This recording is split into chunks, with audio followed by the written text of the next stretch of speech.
I developed interest growing up in Kano and hearing stories. By the way, my father passed away while I was very young. I was just about 3 years old when he passed away. So my uncle, who I now wrote the book about, he became my foster father together with my other siblings, and he brought us up. He was a junior brother to our father. So I grew up around the railway, around the granite pyramids, and I remember the 60s. I call them the golden 60s, when Nigeria was really, I would say, at the height of its glory, exporting all these things, the railway, walking and everything, and went to school.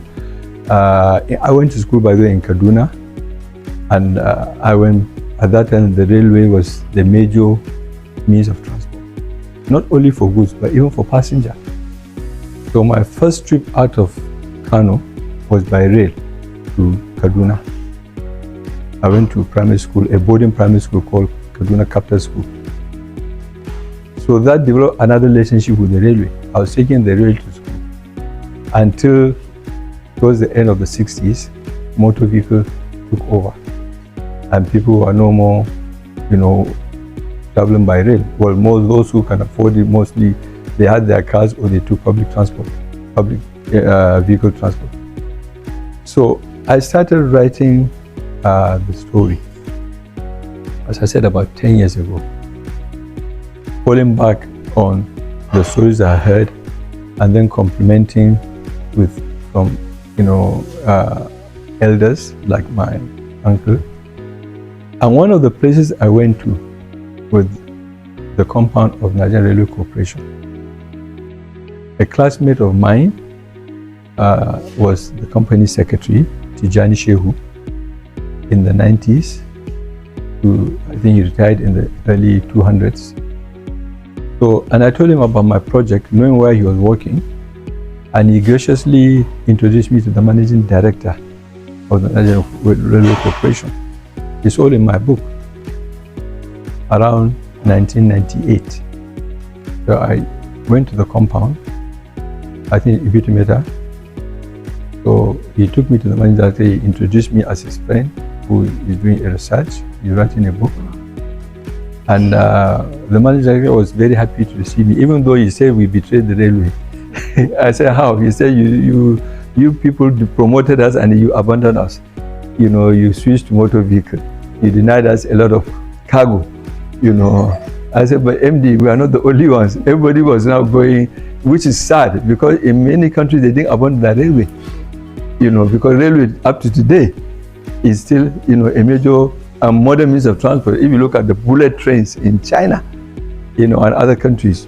So it's we who always have that sort of misconception, like the motor car is what came to replace the railway, just like this mobile phones replacing landlines.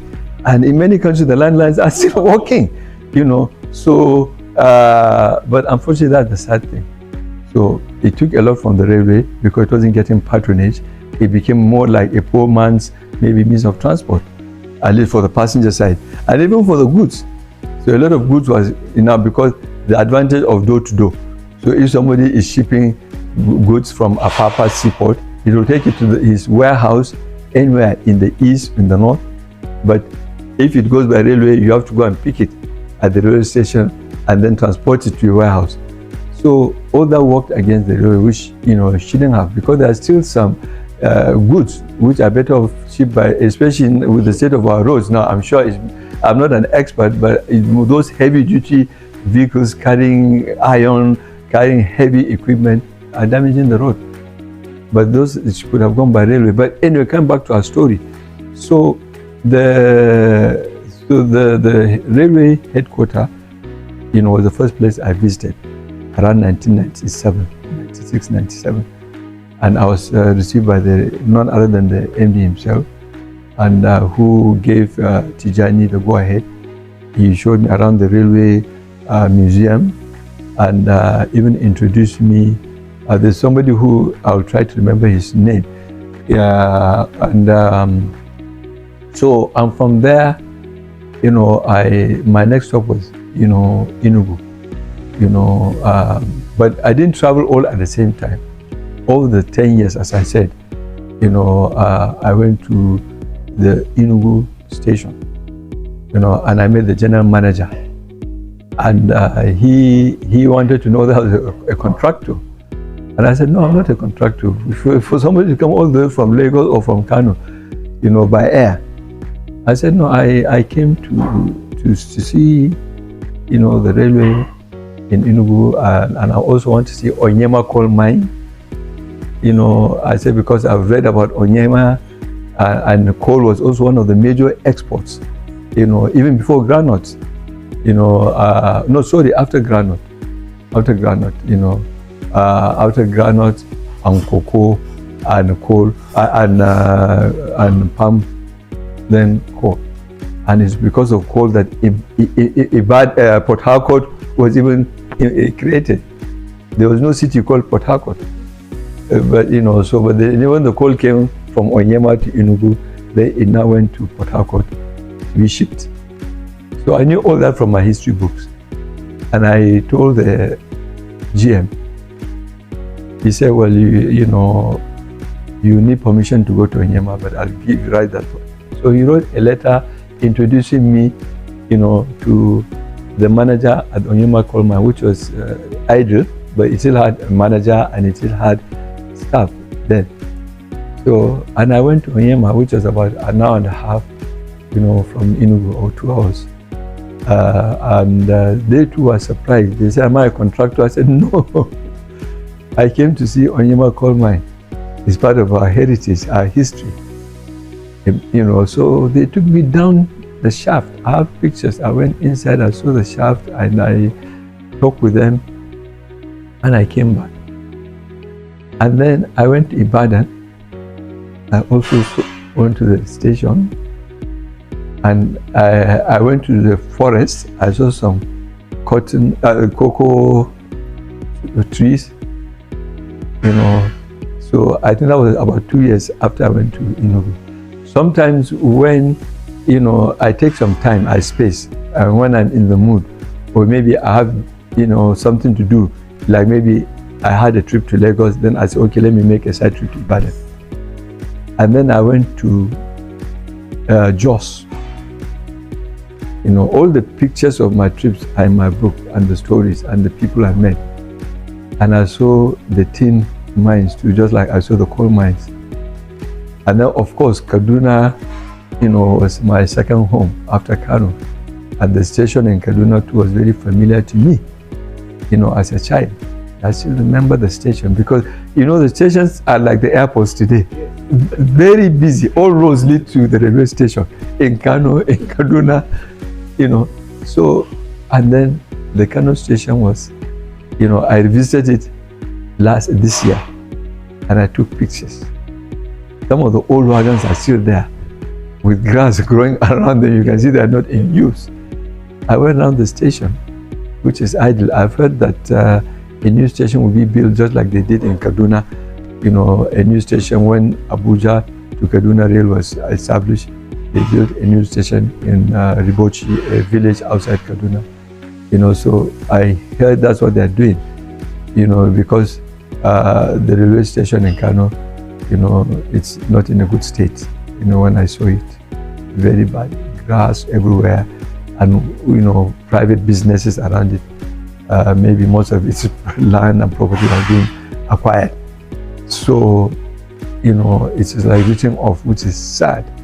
So, like I said, while I was rounding up to publish my book after about 10 years, I decided to visit Kano Station, which I did early this year, and I took a lot of pictures. I saw the same wagons and also some of the engine heads and also the cabins all lying idle. I took pictures, and I entered the station with so much cobwebs, looking like a ghost town. And I closed my eye. I remember this is the same station as a 7-8-year-old I was passing through, going to Kaduna, which we have now buried, even though it didn't die. but we have chosen to kill it and bury it. So I felt very nostalgic and also very sad because having developed history, but I'm a lawyer by training, I'm not a historian, but the history I've been interested in is Nigerian history, African history. So I know how much the railway, what it is to Nigeria, because if we are talking about the Green Eagles, bringing us together, it should be the railway that should bring us together.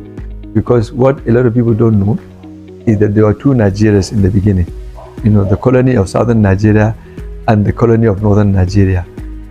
And they were running together, separately as two separate colonies, two separate countries. But the British, when they decided that it would be more economical, it's better to bring them together. And like in Southern Africa, there's Southern Rhodesia and Northern Rhodesia. Northern Rhodesia today, is Zambia, and Southern Rhodesia is Zimbabwe. So they became two different countries. But in our own case, as God will have it, they didn't decide to run us as different colonies and give us independence.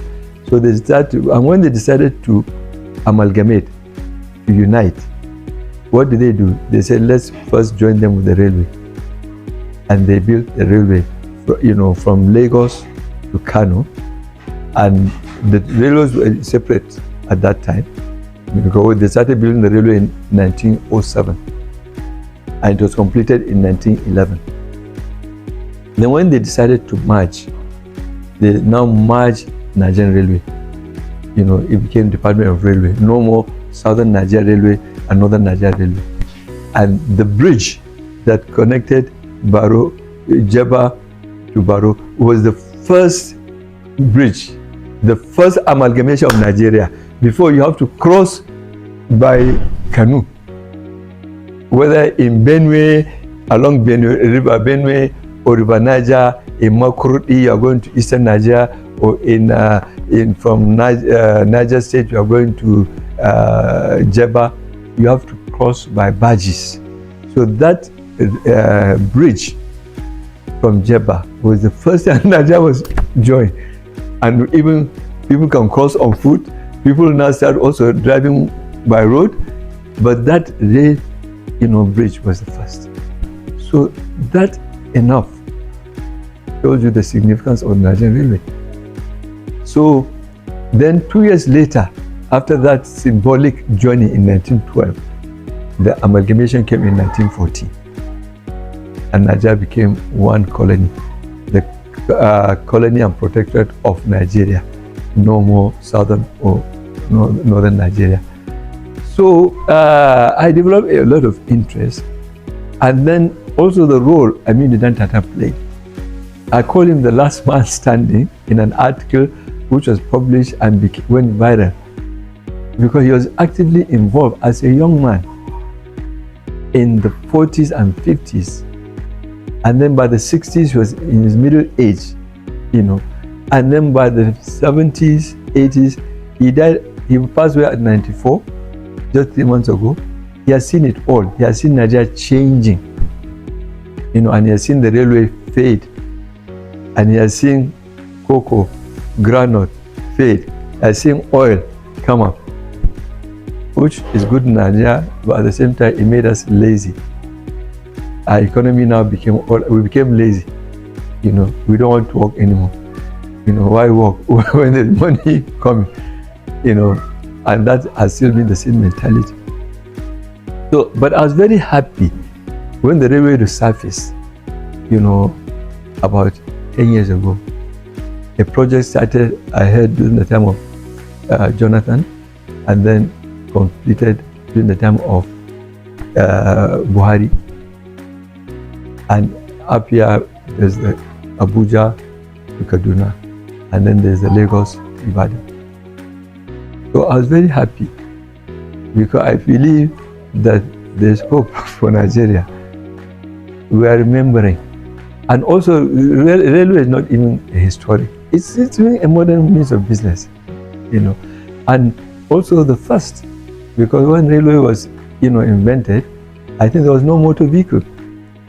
There was no, so it even preceded the motor vehicle and the aeroplane. And that's why some people are thinking it belongs to the past, but it doesn't. It's still relevant to carry passengers and also heavy duty goods. So I was very happy when the railway resurfaced, and there's work that is going to be connected to, many different, destinations and also modernized, and I'm sure it will become very viable too, So that's how I came to write these two books. So the first one is about Kano, because Kano saw a lot of fuss. Kano had a population of well over 100,000 when the British invaded and colonized it. And it was standing on its own. It was a giant in West Africa, the biggest city and the oldest city. And also, I would like to tell you, it had hotels that are 500 years old. We have a whole district called Funduk, Al-Fundiki, after Funduk, which is hotel in Arabic. So the oldest hotels in Nigeria are in Kano. And I'll tell you, the most modern hotel was also in Kano. And guess what? It was the Nigerian Railway Catering Guest House, which later the federal government took it over and called it Central Hotel. And then combined it with Ikoyi Hotel, a hill station in Jos, Hamdala, and they call them the Nigeria Hotel. No, Hamdala is other hotels. And then Presidential Hotel in Ibadan and Metropolitan in Calabar, they call them the Nigeria Hotels Group, which is now defunct. But the Railway Catering Guest House was the first modern hotel in Nigeria. It was beside the railway station in Kano, catering to both staff and passengers. So there's a lot of history around the railway.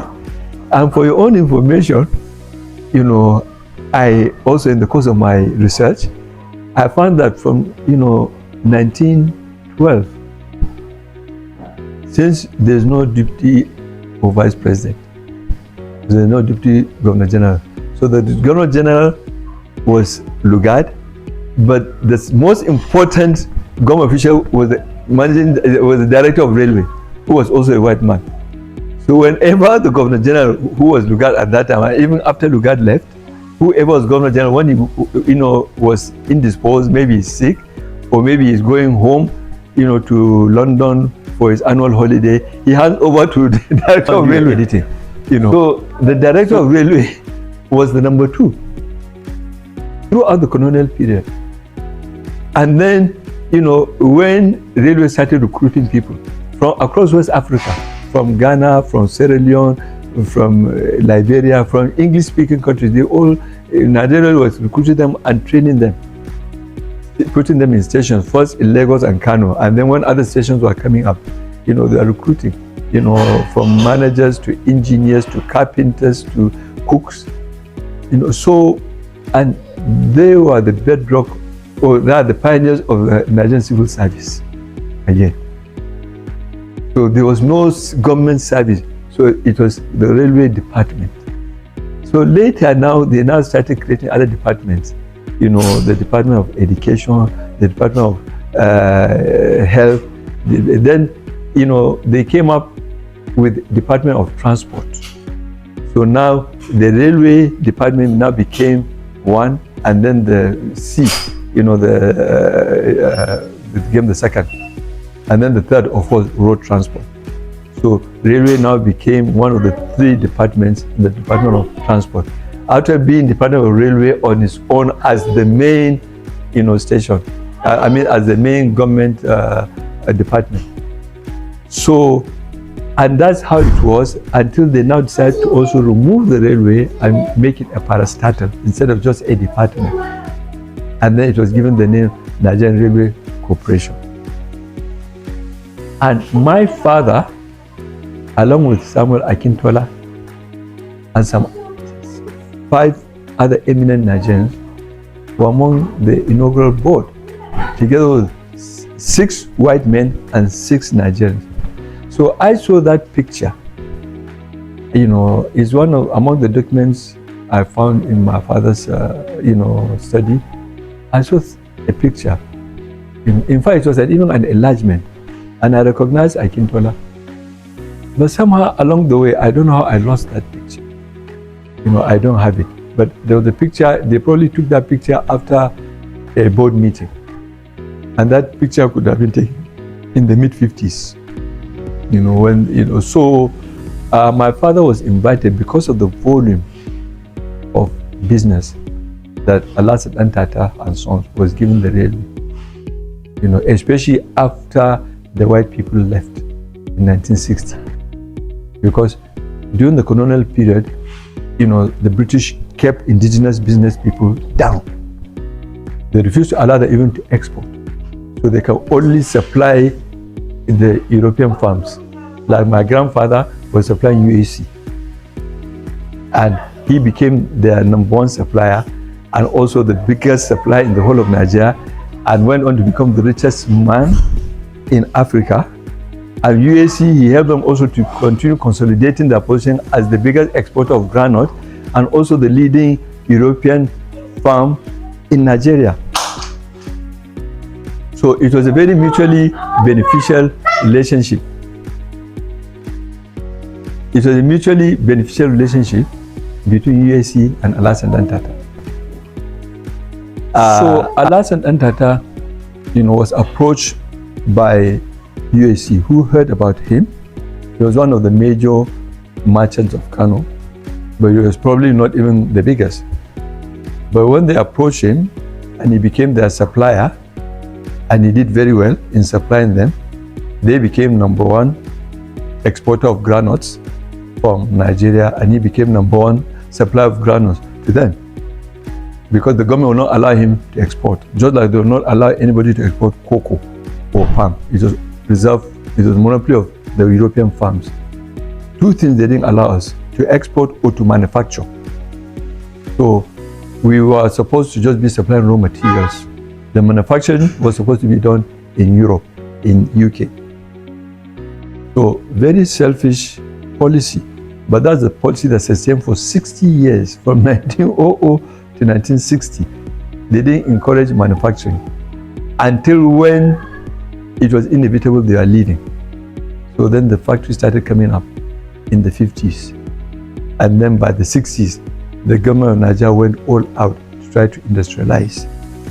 So most of the industry you are seeing in Nigeria, in Ikeja, in Ibadan, in Kano, in Kaduna, they all came in the 60s.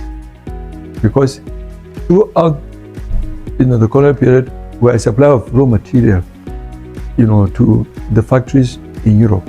And one of the raw materials was groundnut and cotton and cocoa and palm.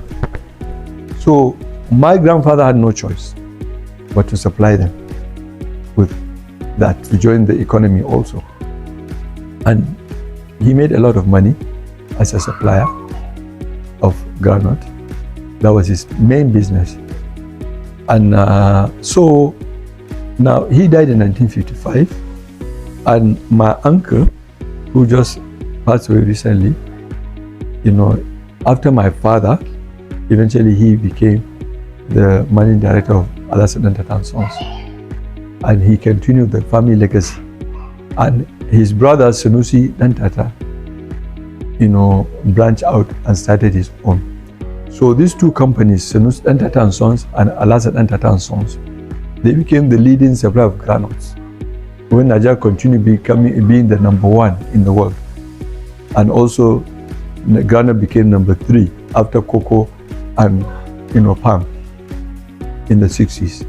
And then oil was coming up, and pushing them down. So by the 70s, oil had taken over, and it is still the #1, or even the main export, giving over 70-80% foreign exchange to the government and people of Nigeria, which we are still struggling to get out. And another interesting thing is this African Free Trade Economic Zone.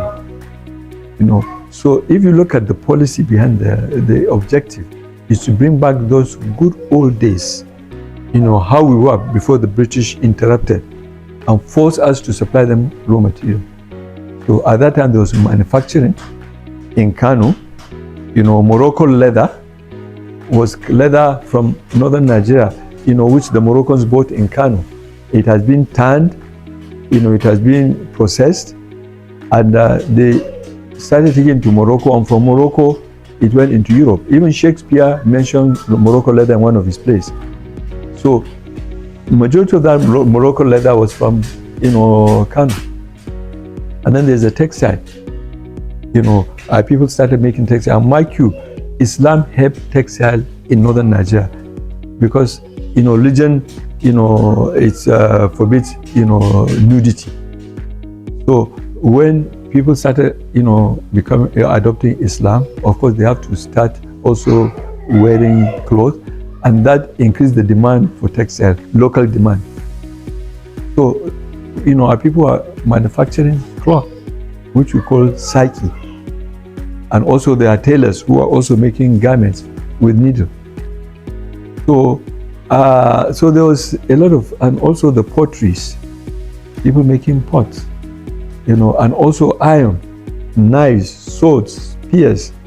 So that was manufacturing, even though they call it craft, handicraft, because manufacturing is when you use machine.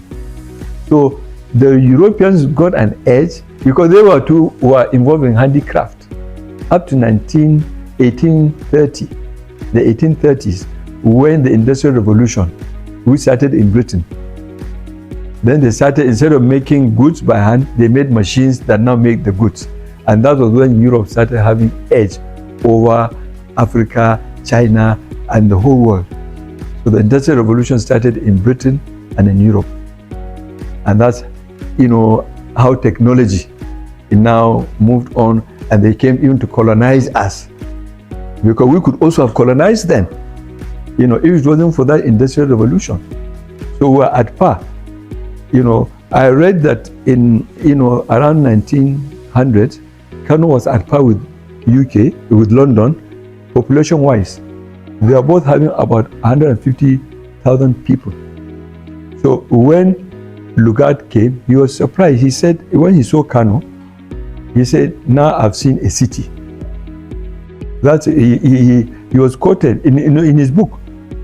And then there's also Basil Davidson, who, when he came to Kano, he said, so they lied to us. They said there was no city below the Sahara. Sub-Saharan Africa was just jungle. The typical mentality of Tarzan, swinging from tree to tree. So when Basil Davidson came to Kano in 1943, he was shocked. He said, professors of history have lied to us that only cities were Cairo, Tripoli, Rabat, Fez, Tunis, Carthage, and even them, they give credit to Romans and Greeks. So they write history, in their own words. But when he saw Kano, he fell in love with Africa. And he dedicated his life writing and making films of Africa. That's Basil Davidson. And it was Kano that attracted him. And he wrote, his first film was The King and the City. And the Emir of Kano gave him access, to so many places, and he made his film. So he was surprised. So you see, honestly, what the Europeans did, they changed, our mindset to now be supplying, and that's the same game they want us to continue playing. You cannot do. Just give us the raw material. We will do, and we'll send back to you. And the African Union said no, and they came back with AFTA. They said, let's see more manufacturing in Africa. Let's stop or reduce shipping cocoa. Come and make the chocolate here. Let's stop sending them cotton. Come and bring your textile. And now we are in the age of digital age, computers and electric cars. We have rare earth, we have lithium and all these, minerals. So which they want to take, the Apple, the Samsungs, the Elon Musk of this world, they want to take them, but we rather they come and set up the factories here. So, I believe we are in the right direction. For more than 500 years, Africa supported Europe. First with our manpower, That was when they were carrying slaves. Then we were resources when they were shipping raw materials. So I think they should give us a break. So my books, I want them to be a motivation. I didn't write for just writing's sake. Two things. I'm holding a mirror. When you look at it, you see yourself, you see your heritage, and then also as a roadmap that's for the future.